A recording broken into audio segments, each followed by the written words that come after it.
We're only a few days away from the soon coming presidential elections in the USA. Does it matter what people think who are not Americans, who do not live in America, who live in the rest of the world? Does it matter? Do they have a right to be concerned, worried? Many are even panicking about what is going to happen during the course of this coming week. Does it matter what the rest of us are thinking about what is going on in the USA this time, next week, in the coming weeks? I remember myself hearing maybe a few times comments like this. This is none of your business. Why are you so much concerned? This is our own affair. It has nothing to do with the rest of you. But is this really true? Is there a difference between, for example, the way the US, America, this country is behaving, and say a country, some other country, small country, who knows where? I remember myself saying to some people who are like, I won't say upset, but basically were commenting, what has this thing got to do with you? Our business is our business. Whatever is happening in this country is happening in this country. You need to worry about whatever is happening in your countries elsewhere. And I would give this kind of parallel. I said I was there in the former Yugoslavia when a country was breaking apart, when we had this terrible war in the early 90s of the last century. And the world and Europe, they had it really too much with all of this. And in their own ways, they try to help bring this war to the end, because it seems like the life in Europe stopped in its own way because of us former Yugoslavs fighting for 4, 5, 10 years. I'll put it like this if you count the entire region. And I would say, when terrible things are happening in another country, like in the Balkans at that time, in the regions of what used to be former Yugoslavia, in Croatia and Bosnia, Serbia, if it worried you so much then, and yet really the overspill of whatever was happening there was so limited when it comes to the world, the global politics, how much do you think that the things that are being done here or from here affecting the rest of the world? The impact, the overspill into another across the entire world, there's a huge difference. Even in our little countries, things are not going well and the world shakes a little bit, when America does things wrong, there is a major earthquake following one after the other across the world. So is it surprising that now, as we are coming closer to the election time, that the whole world, let's put it like this, is upset, asking, how is all of this going to affect us? What trouble are the consequences of this election going to bring to our own countries? Now, my friends, whatever is happening in this country where I live now, the USA, has and is of consequence. We are living in a world where we are all part of the one and the same village. And it does matter what we do, because it affects our behavior, affects the others, especially when we talk about the place and the role and the impact of the United States of America. I would just like to share a couple of examples. So just over the past, say, let's wrap it up into 10 years or the last 10 years. From that moment, when Donald Trump, who announced his first candidacy to become the president, was coming down along his famous escalator, how this thing changed this country. I mean, doesn't matter that we have had a change of presidencies, and that the last 4 years this man did not actually rule this country. Somehow he did, because we actually never stopped having him in the center of our attention, of our headaches, of our nightmares. In some dystopian way, Orwellian way, this man, from the moment he was coming down this escalator, has reshaped this country, can we say, forever maybe?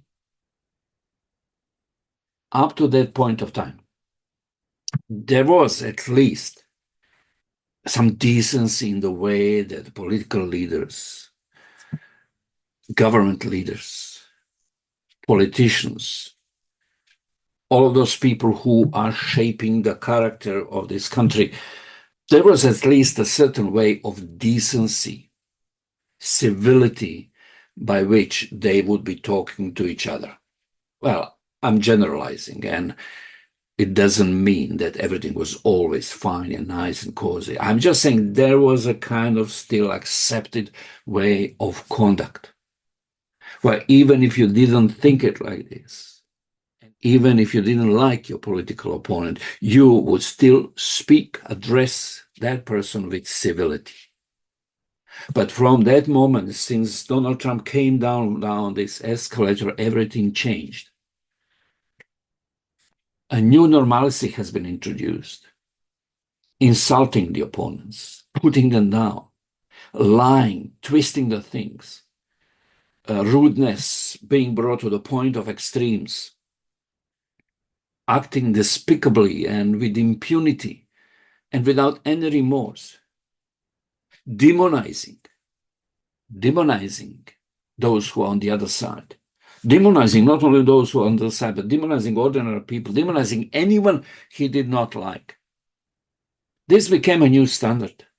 And we think that this is just a freedom of speech, that it doesn't change the outlook, social, mental, spiritual outlook of a nation. Then we are being fooled.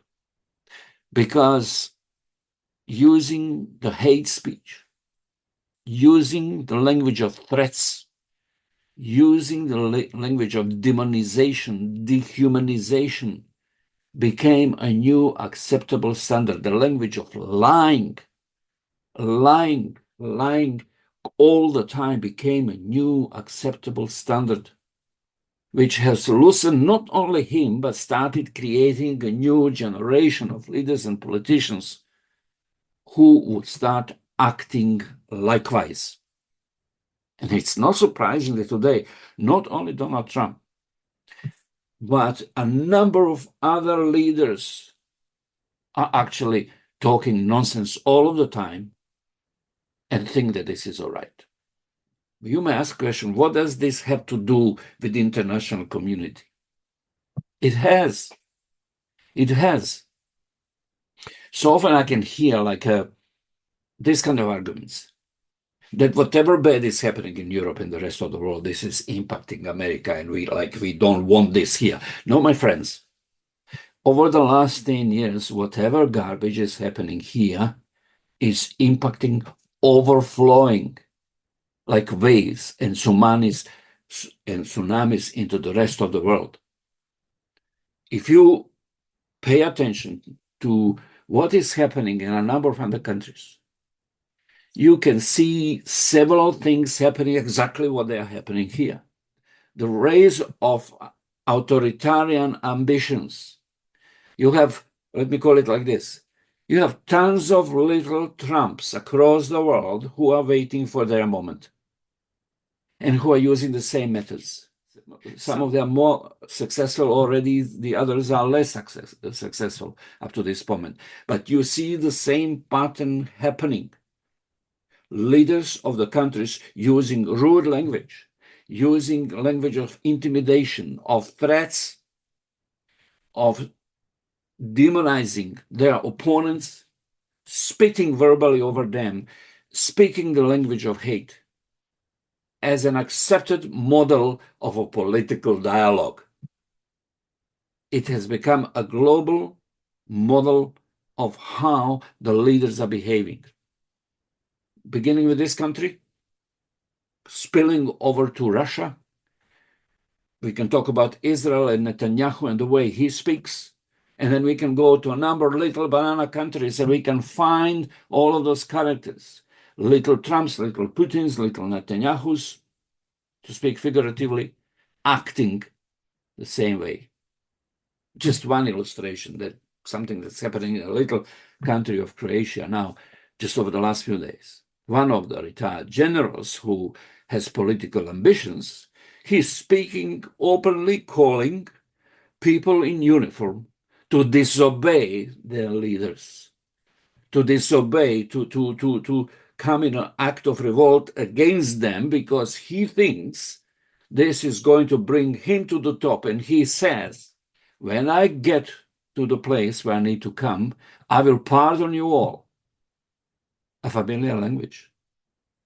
You know someone else who is using the same language? I'm just trying to give you an illustration. I'm just trying to give you an illustration that whatever is happening here and has been happening for the last 10 years, we have been having copycats across the world. And believe me, there are so many who are waiting right now to see what is going to happen here, and then hoping that somehow Donald Trump is going to win, and then believing now our moment is come. That's what happened during the Second World War. It was not only Hitler, it was not only Mussolini. A number of other little Hitlers and Mussolinis immediately popped up and tried to take advantage of the situation. My friends, we are not far away from that. And the other thing is, whatever authority, moral authority, for example, leadership authority, for example, America used to enjoy, despite its imperfections, which are many and have been many, I'm not getting into those, but whatever authority, whatever leadership this country enjoyed across the world in the past, and we even felt good about this, because we had a point, we who did not live in America, we who did not grow up in America, we who grew up in some other countries which definitely were in a worse shape than this country, we had America as a point of reference, point of hope. There is at least a big brother who, one way or another, will stand for us and with us if things go wrong. We don't have that thing anymore. We are having a world which is rolling fast into bigger and bigger confusion and mess. And there is no an anchor in this world to rely upon. And whatever has been happening with Israel and its treatment of Palestine, in Gaza and the West Bank and Lebanon, and the way this country, America, has been responding to this, when the eyes of the world have been looking upon America to basically use its authority and say, stop, in the name of God, you are not going to move further. This slaughter is just too much. We have had not only Israeli impunity being taken as a model of the way they behave there, in a way they are obliterating Palestinian people, but we had another kind of impunity, and that's of the American leadership, left and right, that basically did not want to hear the pleas of the nations to use its leverage and basically say, Netanyahu, it is enough, stop it now. And then what kind of authority moral authority we are actually talking about. Especially now when we are looking towards the next few days and the elections. And when it comes to this particular issue, it doesn't look hopeful. It doesn't look hopeful when we talk about the suffering of the Palestinian people at all. My friends, America has become a bad example to the rest of the world, and most Americans do not want to accept it and even think about this or recognize that fact. On one hand, you have those Americans who are militant, who know they're ready to fight if necessary. On the other side, you have people who are basically still living according to the rule of as long as we have the games and our TV shows and we have constantly something happening that entertains us, it will be somehow, it can't really get that bad. Half of America is oblivious that the way this country has behaved for the last 10 years and giving so much space to this caricature of a leader to basically replicate his own image on a number of leaders in this country, that it doesn't matter anymore whether he survives for another year or two because he has many others like him, or even worse, to take over. And yet so many people in this country are acting as if nothing is really happening. And yet we are all, as if it were, sitting in a train that is rushing towards the abyss, which is just 1 mile away, or even less. People are tired. The world is tired. You can hear it in the expressions of millions of ordinary people who feel helpless, who feel that their concerns and views do not matter, that they're being taken for a ride, and that when something happens tomorrow, they will be the ones who are going to pay the price, just as the thousands and thousands and thousands of ordinary Palestinian people are paying the price for the agendas that are not theirs, but someone else's. It's probably late to speak like this, because in a few days it will be whatever it will be. And after that, may the Lord be merciful to all of us. But still, maybe there is a time to sober up, to wake up. And my appeal to my American friends is this: what you do matters, not only to this country, but to the rest of the world. And what you do now will have a direct consequences on what is going to happen or start happening in the world, across the world, in the next weeks, months, years. And you will not be able to say, oh, we have nothing to do with this. I'm hearing invitations to people to pray. And I just the other day was reading, or I don't know where did I find this, but a call to Christians of America to, at certain time on Monday, to pray. This is a very noble invitation. And we should be praying, not only on Monday, we should be praying every minute right now. But the question is, how are we going to pray, and what for are we going to pray?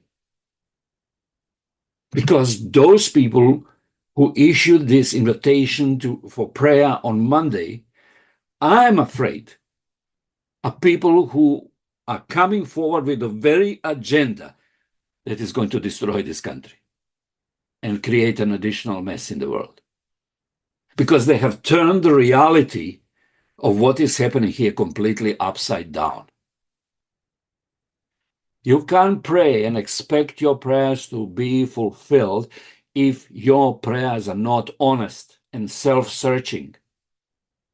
You can't expect that God is going to answer your prayer if you have an agenda to control this country, spiritually, politically, ethnically, racially.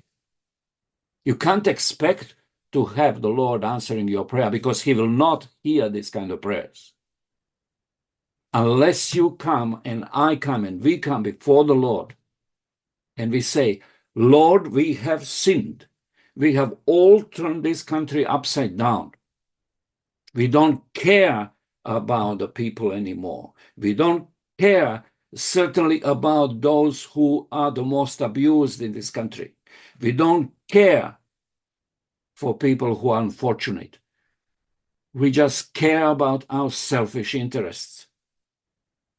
Forgive us, Lord, and help us, get us out of this mess, but get us out in your way and applying your means of righteousness and justice and mercy, not ours, not our concepts of how you, Lord, need to act. Tragically enough, so many have taken ownership of God. They believe that they are dictating, they are claiming, they are binding, they are creating the reality with their prayers and visions and trances. But this is not a God of heaven who is listening to those kind of prayers.